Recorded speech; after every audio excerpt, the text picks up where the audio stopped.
setting fire to the stoner stereotype, sparking up candid conversations with cannabis researchers, entrepreneurs, and advocates. Educator, author, and advocate Dr. Mitch Earleywine is here to tackle the burning issues. CannabisRadio.com presents a no-holds-barred platform that seeks to redefine and revolutionize the entire scope of the cannabis culture while opening the door for more to join the Cannabis Crusade. Please welcome the host of Burning Issues, Dr. Mitch Earleywine. Hey, I'm Dr. Mitch Earleywine. Thanks for joining us on Burning Issues. As most of you know, I'm professor of psychology at the University of Albany, author of Understanding Marijuana, chair of the executive board at NORML, and I pen the Ask Dr. Mitch column for High Times magazine. Today, we're going to chat with High Times guru Rick Cusick, have our regular segment on self-compassion and the art of activism, and we'll burn away more cannabis myths with science. So here he is, High Times associate publisher, legendary reporter, accomplished auctioneer, and consummate storyteller, Rick Cusick. Well, how could I possibly live up to that introduction? Well, thanks so much for joining us. I don't think I'm exaggerating when I say everyone listening has probably fantasized about working for High Times. Can you tell us how you ended up there? I have the best job in the world. Everybody says that, and everybody is right. How do you get your job at High Times Magazine? The answer is luck. About 18 years ago, I was working for a First Amendment magazine, working for them, and they asked me to interview George Carlin. And I did, and George and I became friends. And then about a year later, my kid was born, and I needed a real job. And they said, hey, why don't you ask George Carlin if he would talk about pot? I think I can get you in High Times. And George said yes. And that was my first cover for High Times, and within a month they hired me. That's a great tale. Oh, man, delightful. Yeah, you know, it's not what you know, it's who you know. Sad but true. And it sounds like High Times' reach is extending all the time. Can you give us sort of the updates on how it's all going and what it's getting into? Yeah, it's an amazing ride. Always has been an amazing ride, but particularly it's taking off like a rocket right now. You know, pretty much we're into our 40th anniversary.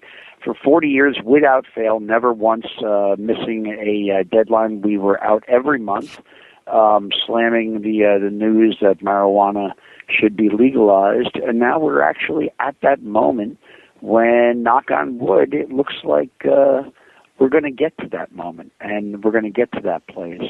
And it's legalized in several states, and it's medicalized in several dozen states, and now we're exporting it to other countries. Our legalization campaigns are exporting to other countries as well. So High Times is in the center of all that, and I feel like we've been waiting for this for 40 years. I've certainly been waiting for it for 20 years. Well, so it sounds like the reach for the Cannabis Cup is also extending. Can you give us any hints about how that's going? Yeah, every bit of it. That's what I'm saying. All the water is rising, so all the boats are lifting. High Times, the magazine, has never been fatter, has never been a better magazine. It's now producing a magazine where in the past it was the largest niche magazine in the world. Now it's maybe the smallest mainstream magazine in the world. And on top of that, we've had the Cannabis Cup in Amsterdam for 28 years. And about 5 years ago, owing to the medical miracles that have happened out in West, we started bringing the Cannabis Cups to the medical states. And then when Denver Colorado went legal, we brought the High Times US Cannabis Cup to Denver. And it went from, you know, the first one was maybe 2,000-3,000 people in San Francisco, and 4 years later we had 40,000 people in Denver. Holy cow. Yeah, well, I think we've actually, this particular 420, we probably passed over 50,000. We'll know pretty soon. But it's just ridiculous. Suddenly we're an event company as well as a magazine and media company. Well, what would somebody expect to experience if they made it to a cup? Lots of weed. I mean, pretty much. I mean, the Cannabis Cup in tradition has been the number one marijuana competition in the world, and we've always had a celebration and expo attached to that competition. So that's pretty much what we how we break it down. We have a competition every cup that we have, and we bring in the best legal marijuana, whether it's medical or whether in the cases of the legal states it's legal marijuana, and we judge it with expert panels of judges, and all of that is known a week before we start the process, a week before the actual cup, and the night before the cup starts. We know who the winners are, and then the next day you get to go to the Cannabis Cup, and you spend 2 days in an expo. You have seminars. You have an indoor area where we have the best machinery and the best goods and services and such that's available in the cannabis space. And then usually outside, we create outdoor open-air parking lot areas where people, the proper age or with the proper cards, depending on the law, can go out there and indulge with their favorite plant and some of the best purveyors in the world of that plant. It's if you're a marijuana smoker, the Cannabis Cup should be on your bucket list. Absolutely. And now, are there more news on the international front that you might be able to share with us? Yeah, I again, all the water's lifting and the boats are rising. Backing up for a moment, when the United States started its war against marijuana, as you well know, because you've been on the forefront of this particular part of it, it was not just a war against the plant. It was a war against information. But we knew the truth, and they took the truth and tossed it away and replaced it with lies. And so systematically for 40 years, they've been, well, for now almost for 80 years, the United States has been pushing out its lies, and for 40 years we've been pushing the opposite of that. Now finally, over 50% of the American public have come to agree with us that marijuana should be legalized. That being said, we exported our prohibition to the rest of the world. After we prohibited it in the United States, Howard Genslinger made sure it was exported to the entire world. And now the entire world, they see us turning around, the entire world is also thinking about turning around. And the past 4 or 5 months, I've been deeply involved with bringing the World Cannabis Cup to Negril, Jamaica on November 12th, 13th, 14th, and 15th. And that is the most surreal thing I can possibly say. The idea of a Cannabis Cup going to Negril and being partnered, we're going to do it in partnership with the Rastafarian cohorts down there. And right now, Jamaica has decriminalized 2 ounces, has made allowances for medical marijuana, is going to make reciprocity for medical cards coming into the country. So if you have a medical card in the United States, your medical card will be honored in Jamaica. They are going to welcome foreign capital and foreign cannabis businesses to come in and create commercial entities for export. And they have given the Rastafarians their religious rights. So, it's so amazing, Rick. I got to admit, everybody thought cannabis was already legal there in Jamaica. Can you talk about how that all got started and how it evolved? Yeah, the funny thing is people say, I've been going down there and smoking for years, going down to Sunsplash, and they smoke there. Yeah, that's true, but in the past, the police have looked the other way. This time, November 12th, 13th, 14th, and 15th, they're going to be right there, and it's going to be a legal event. And that is historic.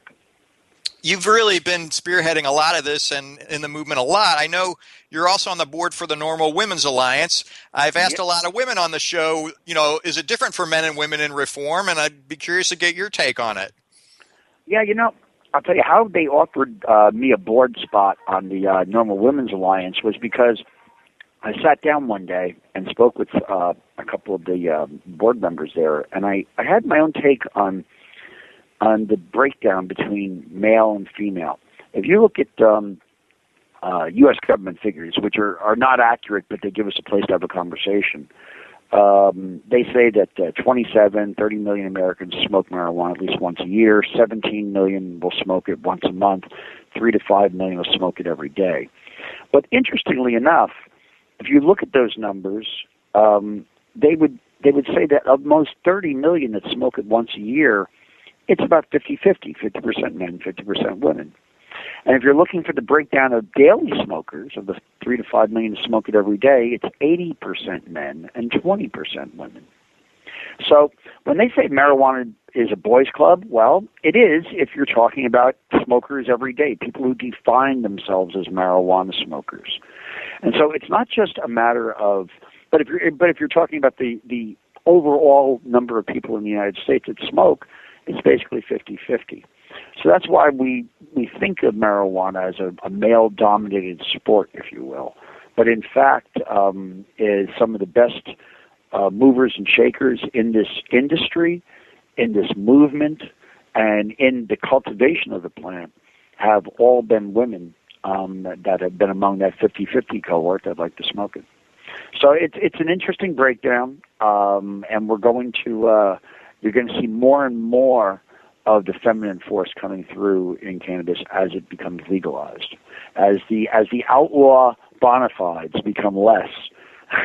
That's why the 80% of males is because it's an easy way to prove your outlaw bona fides when you're 18, 19, 21, 22 years old. You know? Exactly. And that's it. That's why. And so now that we're going into a legal space where it's going to become more mainstream acceptance, you're going to see that 50-50 breakdown assert itself more than the 80-20 breakdown. I think you're absolutely on the money there.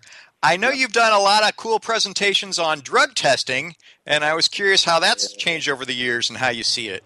Oh, drug testing. You know, I mean, that's the real bugaboo as we go into legalization. Because first of all, you got to remember, just because we're legalizing and just because we're winning doesn't mean it's over. And the forces against marijuana are still out there, and they're still very, very aggressive in what they want to do. So as we win, as our truths become self-evident, they're going to rely more and more on their greatest hits. And one of their greatest hits is drug testing. And the reason why drug testing was such a great hit for the anti-marijuana forces is because it created a brand new multi-billion-dollar industry that everybody was happy to jump on. And it only made sense if you included marijuana in the drug testing. If you were just drug testing for other drugs, heroin or prescription drugs or cocaine, there's not enough to actually make $1 billion industry. But if you put that 30 million Americans or 17 million monthly Americans who smoke marijuana, now you really have a drug testing industry, and that's what happened. But the problem is there's no way to tell through any kind of drug test that we are applying in the workplace or anything short of a blood test. There's no way to tell if somebody is under the influence of marijuana. We can tell if they're under the influence of alcohol, and we can tell if they're under the influence of other drugs, but we can't tell because marijuana stays in the system. You can smoke it on Friday night and test positive for it on Monday or Tuesday. And if you smoke it a lot, it'll stay in your system for up to 30 days. The other drugs, they disappear quickly. And when somebody's drunk, it's very obvious. So they built this billion-dollar industry on faulty science.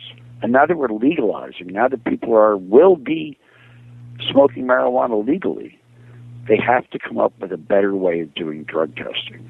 And unfortunately, there's a billion-dollar industry that wants to keep things just as they are. So, as I say, as we move into this future space, there's lots of challenges ahead. And one of the biggest ones is to negotiate a real world drug test policy that is fair to society, but also fair to the legal marijuana smokers. I couldn't agree more, Rick. And I got to take a break here just a second.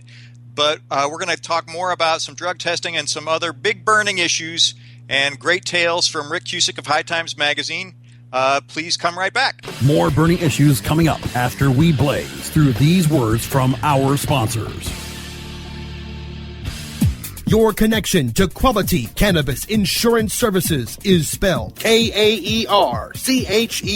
That's Karcher Insurance. We have worked with ventures like cannabis for over 60 years. We're proud to represent over 50 companies with tailor-made cannabis business plans for owners just like you.